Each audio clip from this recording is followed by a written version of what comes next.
Hello friends, ધમુસ kitchen and blog પર તમારું સ્વાગત છે. મિત્રો, શું તમે લીલા વટાણા અને રવાની ખૂબ જ ટેસ્ટી એવી કોઈ રેસિપી બનાવી છે? આજે આપણે એકદમ અલગ અને ખૂબ જ ટેસ્ટી કે જે નાના મોટા સૌને ખૂબ જ પસંદ આવે એવી રેસિપી બનાવીશું. તો ચાલો ઝટપટ બનાવીએ. અહીંયા મેં 1 વાટકી જેટલા લીલા વટાણા લીધા છે અને અત્યારે બજારમાં ખૂબ જ સરસ વટાણા આવે છે. લીલા વટાણાની તો રેસિપી બધાને ભાવતી હોય છે.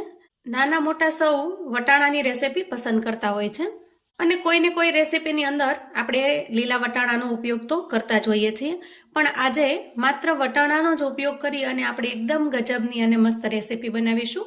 અને મિત્રો, આ રેસિપીની અંદર લીલા વટાણાનો જે ટેસ્ટ આવે છે એ એકદમ ટેસ્ટી લાગે છે. તો તમે ક્યારેય પણ આ રેસિપીને ટ્રાય નહીં કરી હોય, એક વખત ચોક્કસથી ટ્રાય કરવા જેવી બને છે. તો અહીંયા 1 કટોરી જેટલા મેં લીલા વટાણા લીધા છે. એને હું મિક્સર જારની અંદર ટ્રાન્સફર કરી દઉં છું. 1 લીલું મરચું લીધું છે અને એને આવી રીતે મેં કટ કરી લીધું છે. એને પણ ઉમેરી દઈએ. તો અહીંયા મેં મરચામાંથી બિયા કાઢી લીધા છે, જેથી કરીને બહુ તીખું નહીં લાગે.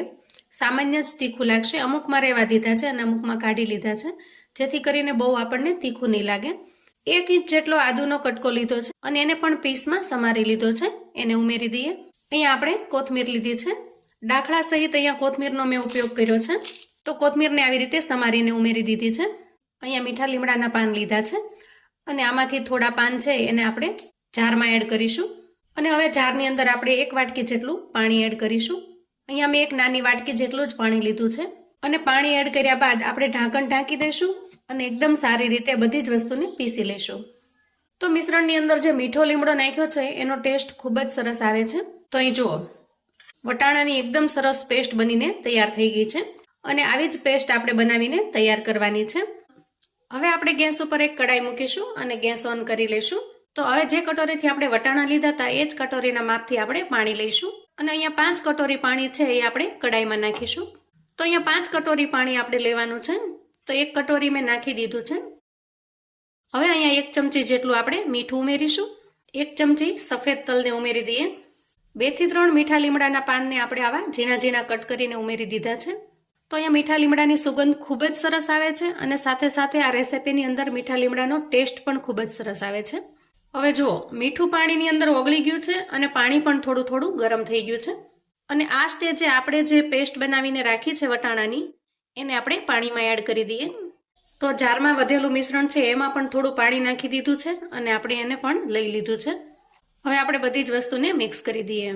તો અહીંયા જુઓ, સારી રીતે મિક્સ પણ થઈ ગયું છે. હવે આ મિશ્રણ નાખેલા પાણીને આપણે એકદમ સરસ ગરમ થવા દઈએ. હવે જુઓ, પાણી આવી રીતે એકદમ સરસ ગરમ થઈ જાય અને પેનની અંદર એક સરસ ઉફાળ આવી જાય ત્યારે આપણે અહીંયા 1 અડધી ચમચી જેટલો મીઠો સોડા ઉમેરીશું અથવા તો ઇનો ફ્રૂટ સોલ્ટ ઉમેરીશું. તો અહીંયા હું અડધી કરતાં પણ ઓછી 5 ચમચી જેટલો ઇનો ફ્રૂટ સોલ્ટ ઉમેરું છું. તો અહીંયા ઇનો ઉમેરવો બિલકુલ ઓપ્શનલ છે. તમારે જો ન ઉમેરવો હોય તો પણ રેસિપી ખૂબ સરસ બનીને તૈયાર થશે. અને બધું જ મિક્સ કર્યા પછી અહીંયા આપણે જેટલા વટાણા લીધા હતા એ જ વાટકીના માપ પ્રમાણે અહીંયા રવો લઈશું. તો અહીંયા મેં એકદમ ઝીણો રવો લીધો છે. તમારી પાસે જો જાડો રવો હોય તો એને થોડો મિક્સચરની અંદર ગ્રાઇન્ડ કરી લેવાનો અને આવો થોડો ઝીણો બનાવી લેવાનો. તો આ સ્ટેજે આપણે વટાણાના મિશ્રણની અંદર રવાને ઉમેરીશું. તો અહીંયા આ રીતે આપણે છૂટો છૂટો ઉમેરતા જઈએ જેથી કરીને ગાંઠા ન પડે. એકદમ યુનિક અને એકદમ નવી રેસિપી છે. કદાચ આ પહેલાં તમે આ રેસિપી ક્યારેય નહીં જોઈ હોય. હવે રવો નાખ્યા પછી આપણે મિશ્રણને સ્પેચ્યુલાથી ચલાવી લઈએ અને જો ક્યાંય પણ ગાંઠા હોય તો આપણે એને ભાંગી અને એક સરખું કરી લઈએ. તો આ રીતે જુઓ, એકદમ ઘાટું મિશ્રણ બનીને તૈયાર થાય છે. એને આપણે થોડી વાર ચલાવી લેવાનું છે અને એકદમ સારી રીતે આપણે મિક્સ કરી લેવાનું છે. તો આ મિશ્રણને આપણે થોડું ઘાટું કરવાનું છે, હજી થોડું પતલું છે. તો અહીંયા જુઓ, મિશ્રણ એકદમ ઘાટું થઈ ગયું છે. જેવી રીતે આપણે રવાના લોટનો શીરો બનાવીએ એવી રીતે એકદમ સરસ ઘાટું બની ગયું છે. તો આ સ્ટેજે આપણે અહીંયા ગેસને બંધ કરીશું અને આ મિશ્રણને ઠંડુ થવા દઈશું. હવે અહીંયા જુઓ, 1 બટેટું છે અને મેં આવું ઝીણું ઝીણું ખમણી લીધું છે. એટલે કે એકદમ ઝીણી ખમણી આવે છે એનાથી મેં ખમણી લીધું છે અને ધોઈને એના અંદરનું બધું જ પાણી મેં કાઢી લીધું છે. હવે અહીંયા બટેટામાં સ્વાદ પ્રમાણે આપણે મીઠું એડ કરીશું. અડધી ચમચી કરતાં થોડો ઓછો એટલો આમચૂર પાવડર ઉમેરીશું. અહીંયા તમે ચાટ મસાલો પણ ઉમેરી શકો છો અને 1 ચમચી અહીંયા કાશ્મીરી લાલ મરચું વાપરીશું. તો કાશ્મીરી લાલ મરચાંથી ખૂબ જ સરસ લાલ કલર આવી જશે અને તીખું પણ નહીં લાગે. હવે આના અંદર હું 1 ચમચી જેટલું તેલ ઉમેરું છું અને આ બધી જ વસ્તુને આપણે સારી રીતે મિક્સ કરી લઈએ. બટેટાના ખમણનું મિશ્રણ એકદમ સરસ તૈયાર થઈ ગયું છે. હવે આપણે આવી એક ડીશ લેશું. તો અહીંયા ડીશ કે થાળી કોઈ પણ વસ્તુ તમે પસંદ કરી શકો છો અને એને આપણે ઓઇલથી ગ્રીસ કરી લઈએ. તો અહીંયા ફરતી કિનારી સહિત બધી જ જગ્યાએ આપણે ઓઇલ છે એને ગ્રીસ કરી લઈશું. હવે જે મિશ્રણ બનાવીને તૈયાર રાખ્યું છે એમાંથી અડધું મિશ્રણ છે આપણે પ્લેટમાં નાખીશું અને અડધું મિશ્રણ આપણે બાકી રાખીશું. તો અહીંયા જુઓ, આ અડધું મિશ્રણ છે એને મેં પ્લેટમાં નાખી દીધું છે. તો એને બધી જ જગ્યાએ સારી રીતે સ્પ્રેડ કરી દઈએ. હવે અહીંયા જુઓ, એ જે અડધું મિશ્રણ લીધું હતું એને આપણે એક સરખું બધી જ જગ્યાએ ફેલાવી દીધું છે. હવે બટેટાનું જે મિશ્રણ તૈયાર કર્યું હતું એને આપણે એડ કરીશું.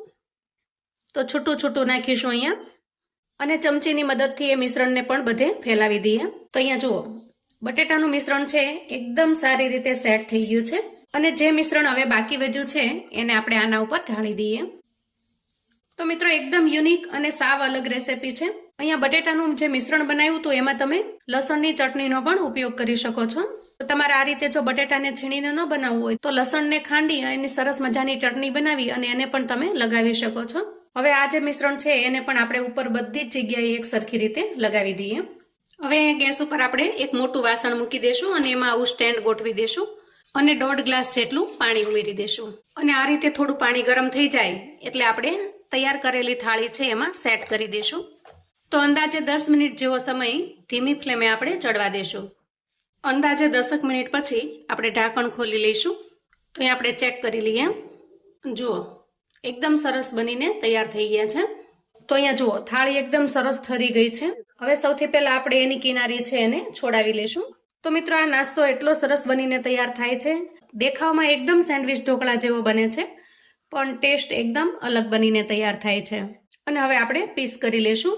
આ ડિશને તમે કોઈ પણ ચટણી વગર એમનેમ પણ ખાઈ શકશો કેમ કે અંદર ભરેલું સ્ટફિંગ છે એકદમ ટેસ્ટી અને સુપર લાગે છે. પણ અહીં હું થોડો વઘાર એડ કરું છું.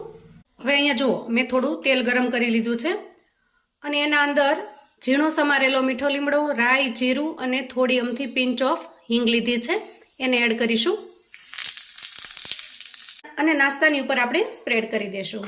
તો મિત્રો તૈયાર છે એકદમ ટેસ્ટી એવો વટાણા અને રવાનો નાસ્તો. તો અહીંયા તમે જુઓ, લુકમાં એકદમ સરસ લાગે છે અને ટેસ્ટમાં એકદમ ગજબનો. વળી એકદમ સ્પોન્જી અને પોચો બનીને તૈયાર થાય છે. નાના મોટા સૌ આરામથી ખાઈ શકે એવો બનીને તૈયાર થાય છે. તો મિત્રો આવું અવનવું જાણવા માટે ચેનલ પર જો તમે નવા છો તો ચેનલને સબસ્ક્રાઇબ કરો. વિડીયો ગમે તો લાઈક અને શેર કરો. તમારા સગા સંબંધી મિત્રોને પણ આપણી આ વટાણાના નાસ્તાની રેસિપી ચોક્કસથી મોકલી આપજો જેથી એ લોકો પણ આવો સરસ મજાનો નવો નાસ્તો બનાવી શકે અને એન્જોય કરી શકે અને એના પરિવારને પીરસી શકે. તો આ નાસ્તાને તમે સાંજે નાની મોટી ભૂખ માટે બનાવી શકો છો અથવા તો સાંજે કશી રસોઈ નથી બનાવી તો પણ બનાવી શકો છો. બાળકોને ટિફિન બોક્સમાં અને લંચ બોક્સમાં પણ આપી શકો છો કેમ કે આવો એકદમ યુનિક અને અલગ નાસ્તો જોઈને બાળકો પણ ખૂબ જ ખુશ થઈ જશે. તો મને કોમેન્ટમાં ચોક્કસથી જણાવજો મિત્રો કે મારી આજની રેસિપી તમને કેવી લાગી છે.